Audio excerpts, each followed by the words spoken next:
préparez-vous à plonger dans une analyse qui remet en question les conventions et soulève des interrogations majeures. Que signifie réellement la victoire de Trump pour l'avenir de la politique mondiale? Comment prévoit-il de gérer des conflits complexes comme la guerre en Ukraine et les tensions au Moyen-Orient? Et quelles seront les conséquences de ces politiques économiques agressives contre des rivaux comme la Chine? Chaque geste de Trump semble redessiner la carte du pouvoir mondial, mais jusqu'où est-il prêt à aller? Dans cette vidéo, nous explorerons non seulement qui gagne et qui perd avec son retour au pouvoir, mais aussi les limites qu'il semble prêt à tester. Si vous voulez comprendre les réelles implications de cette nouvelle phase, restez bien attentifs. Nous allons dévoiler ce qui se cache derrière chacune de ces stratégies audacieuses. Si vous n'êtes pas encore abonné à la chaîne, abonnez-vous dès maintenant et activez la cloche des notifications pour ne manquer aucune nouveauté. Les élections américaines de 2024 ont marqué un véritable tournant dans la politique mondiale. La victoire républicaine a été complète et retentissante, le parti ayant remporté plus de postes de gouverneur, plus de sièges au Congrès et plus de sièges au Sénat que les démocrates. Et ce n'est pas tout. Les républicains ont également obtenu une majorité dans le vote populaire, un fait inédit depuis 2004. Cela soulève une question importante. Assistons-nous à un mouvement décisif contre les politiques de Joe Biden? Cette victoire représente un message clair et sans équivoque de l'électorat américain, une expression de mécontentement envers les politiques démocrates que Kamala Harris promettait de poursuivre dans la lignée du premier mandat de Biden. Il semble que les électeurs aient décidé qu'ils voulaient quelque chose de différent, quelque chose qui prioriserait plus concrètement leurs intérêts.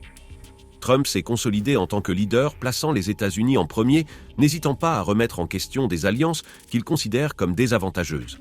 Cette position est accueillie avec prudence par certains alliés, mais avec optimisme par ceux qui espèrent de voir une politique étrangère américaine plus pragmatique et orientée vers des résultats concrets. Pensez-y, cette approche directe de Trump, qui voit la politique étrangère comme une série de transactions visant à bénéficier aux États-Unis, est-elle ce dont le monde a besoin en cette époque de ressources de plus en plus limitées? Beaucoup d'analystes le pensent, et pour le citoyen américain moyen, cette vision pragmatique semble parfaitement sensée. Mais, sur la scène internationale, qui gagne réellement et qui perd avec le retour de Trump à la Maison-Blanche? Sommes-nous sur le point de voir un bouleversement significatif dans l'équilibre du pouvoir mondial? Depuis 2022, l'Ukraine fait face à une invasion russe et dépend fortement du soutien occidental, principalement américain, pour maintenir son effort de défense. Mais quel est le véritable coût de cette dépendance et comment cela affecte-t-il la position stratégique des États-Unis? Trump a une approche directe que certains qualifieraient même d'impétueuse pour résoudre ce conflit. Il croit pouvoir négocier une fin rapide à la guerre en acceptant éventuellement certaines des conquêtes territoriales de la Russie. Cela pose la question. Un tel accord apporterait-il une paix véritable ou seulement une trêve temporaire dans les hostilités? Pour Trump, prolonger le conflit signifie des coûts élevés pour les États-Unis et pour les économies occidentales, déjà confrontées aux impacts indirects de la guerre, tels que la flambée des prix de l'énergie. Dans ce contexte, une fin rapide est-elle réellement la meilleure option ou néglige-t-on les conséquences à long terme? Trump, avec sa vision pragmatique, soutient que le conflit pourrait être résolu rapidement, à condition que les deux parties acceptent les dures réalités du champ de bataille. Mais, en réalité, combien sont prêts à faire des concessions aussi significatives? Même si cela signifie que l'Ukraine doit renoncer à certains territoires, Trump considère qu'une paix négociée vaut mieux qu'un conflit prolongé et dévastateur. Cette approche pragmatique est-elle la voie vers une paix durable ou une victoire partielle pour Poutine? Trump souligne que, en réduisant l'implication directe des États-Unis et en priorisant une résolution pragmatique, le gouvernement américain pourrait libérer des ressources pour d'autres intérêts stratégiques et alléger le fardeau financier des contribuables. Mais quel en serait le coût pour l'image des États-Unis en tant que défenseurs de la liberté? Bien sûr, cette position de Trump s'oppose directement aux intérêts du gouvernement ukrainien qui lutte pour mettre fin à la guerre sans céder le moindre pouce de son territoire. L'Ukraine pourra-t-elle supporter cette pression ou est-elle contrainte à un compromis qu'elle ne souhaite pas?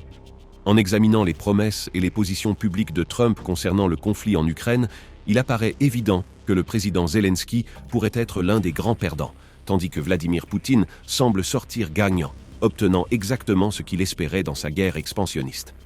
Cette victoire russe est-elle inévitable ou reste-t-il encore une chance pour un retournement de situation en faveur de l'Ukraine?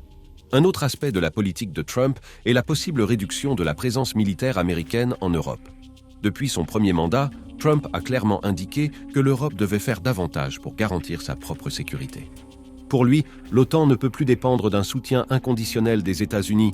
Et cette position n'est pas seulement un souhait, mais une stratégie claire pour pousser les Européens à investir dans leurs propres forces de défense. Pensez-y, l'Europe est-elle vraiment prête à se défendre sans le soutien américain traditionnel ? Jusqu'où les Européens sont-ils disposés à assumer cette responsabilité ? Pour Trump, transférer plus de responsabilités aux alliés européens est une manière pragmatique d'équilibrer les contributions et de rendre l'OTAN plus efficace, tout en réduisant le poids financier pesant sur les États-Unis. Sommes-nous en train de voir un changement dans les dynamiques de pouvoir au sein de l'OTAN, où les Européens devront choisir entre augmenter leurs dépenses militaires ou faire face à une sécurité fragilisée ? Ce type de mouvement redéfinit les alliances et exige des réponses. Jusqu'à quel point l'Europe est-elle prête à affronter cela ? Trump a toujours été un fervent défenseur d'Israël, considérant ce pays comme un allié stratégique essentiel pour les États-Unis au Moyen-Orient. L'alliance avec Benjamin Netanyahou est centrale dans la politique de Trump dans la région. L'approche de Trump est claire. La sécurité d'Israël est cruciale pour la stabilité du Moyen-Orient, et il n'hésite pas à soutenir l'usage de la force contre des groupes comme le Hamas, le Hezbollah et les Houthis. Pour lui, une réponse militaire forte est la clé pour garantir la paix et prévenir de nouvelles attaques. Mais dans quelle mesure cette stratégie contribue-t-elle réellement à une paix durable ? En donnant carte blanche à Netanyahou pour refuser des trêves désavantageuses, favorise-t-on la stabilité ou prolonge-t-on simplement les conflits ? Dans cette perspective, Netanyahou apparaît comme l'un des grands bénéficiaires de la politique étrangère de Trump. En plus de l'aide militaire et financière continue, Israël dispose maintenant de la garantie d'un soutien inconditionnel des États-Unis. Mais quel est le véritable coût de cette politique pour la région ? Sommes-nous en train d'assister à une nouvelle ère de stabilité pour Israël ou simplement à une escalade des tensions au Moyen-Orient ? Concernant l'Iran, Trump estime qu'une attitude de fermeté et de dissuasion est le meilleur moyen de s'assurer que le pays ne devienne pas une menace nucléaire. Réfléchissez-y. Quelle est la meilleure façon de gérer une nation qui cherche à développer des armes nucléaires ? Trump est clair sur le fait qu'il n'est pas prêt à prendre de risques. Depuis qu'il est sorti de l'accord nucléaire en 2018, il a imposé des sanctions strictes pour affaiblir l'économie iranienne et limiter ses capacités nucléaires. Pour lui, toute concession à l'Iran représente un risque inacceptable pour Israël et d'autres alliés dans le Golfe Persique. L'approche de Trump est claire et directe. Des actions préventives avant que l'Iran ne progresse dans son programme nucléaire. En d'autres termes, il préfère agir dès maintenant, même si cela signifie une montée des tensions et des conflits, plutôt que de faire face à un Iran doté de têtes nucléaires capables de dévaster des pays entiers. Cela nous amène à nous interroger. Jusqu'où est-il prêt à aller pour garantir la sécurité des États-Unis et de leurs alliés ? Pour Trump, le coût de l'inaction est tout simplement trop élevé. Dans ce contexte, le régime théocratique de Téhéran, dirigé par le dictateur Khamenei, se trouve parmi les grands perdants de l'élection de Trump, car il fait face à une puissance qui n'hésitera pas à dissuader tout progrès nucléaire iranien. Un autre point clé de la politique de Trump au Moyen-Orient est l'expansion des accords d'Abraham qui ont déjà normalisé les relations entre Israël et plusieurs pays arabes. Pour Trump, ces accords représentent non seulement une opportunité d'assurer la paix dans la région, mais aussi de former un front uni contre le terrorisme et d'autres menaces régionales. Réfléchissez, ces accords apportent-ils vraiment la stabilité ou ne font-ils que rassembler des forces contre un ennemi commun, maintenant des tensions latentes? Trump souhaite étendre ces accords à davantage de pays arabes afin de construire un réseau de coopération qui réduirait la nécessité d'une intervention directe des États-Unis dans la région. Mais jusqu'à quel point les pays du Moyen-Orient sont-ils prêts à s'unir pour une stabilité durable ? Assistons-nous vraiment à un pas vers la paix ou simplement à une alliance stratégique temporaire pour contenir des menaces communes ?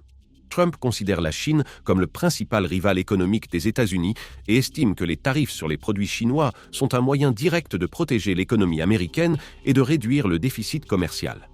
Réfléchissez-y. Comment les États-Unis peuvent-ils rivaliser dans un contexte mondial où la Chine s'impose comme une puissance manufacturière dominante ? Pour Trump, la réponse est simple, faire pression sur Pékin jusqu'à ce qu'ils acceptent des conditions plus favorables aux Américains. Et comment fait-il cela ? Par des tarifs élevés, jusqu'à 60%, qui vont au-delà d'un simple outil de négociation. Ils sont une stratégie claire pour renforcer la production intérieure américaine et réduire la dépendance vis-à-vis des produits chinois. Cela fonctionne-t-il ? Selon Trump, en favorisant la production nationale, les États-Unis deviennent moins vulnérables aux incertitudes mondiales. Mais qu'en est-il de la Chine ?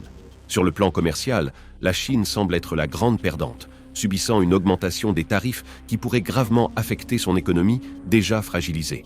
Ces tarifs sont-ils le coût nécessaire pour rétablir l'équilibre commercial ou seulement le début d'une guerre économique plus profonde entre les deux plus grandes puissances mondiales? Concernant Taïwan, Trump propose une approche différente.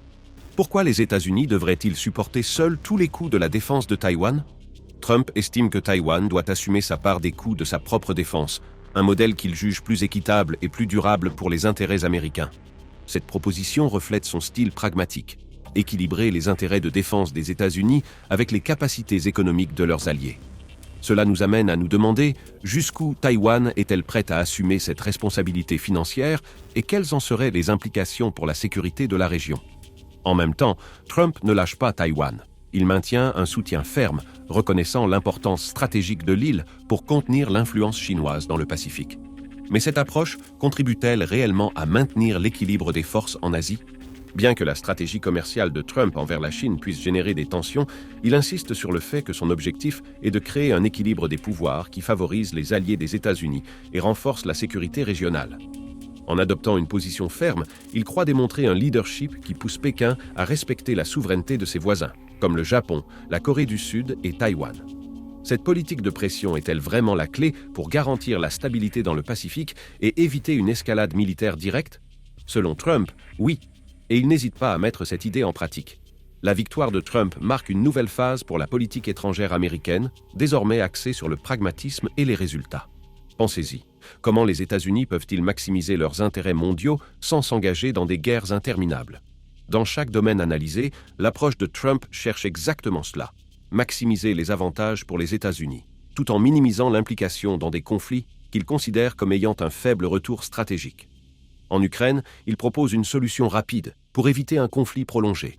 En Israël et en Iran, sa politique de soutien direct et d'utilisation de la force vise à garantir la sécurité régionale sans nécessiter de grandes interventions.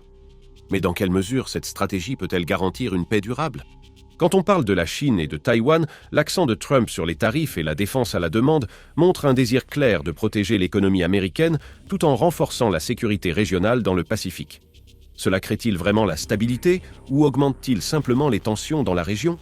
Pour Trump, ces politiques représentent une vision du monde où les États-Unis ne sont plus le gendarme mondial, mais un négociateur stratégique, priorisant les transactions qui bénéficient directement à leurs intérêts. Ces politiques divisent certainement les opinions, mais il est indéniable qu'elles représentent un modèle de leadership visant à protéger les intérêts nationaux par la force et une approche pragmatique. Est-ce le chemin vers la paix mondiale ou simplement une manière de maintenir les intérêts américains en haut de l'échelle?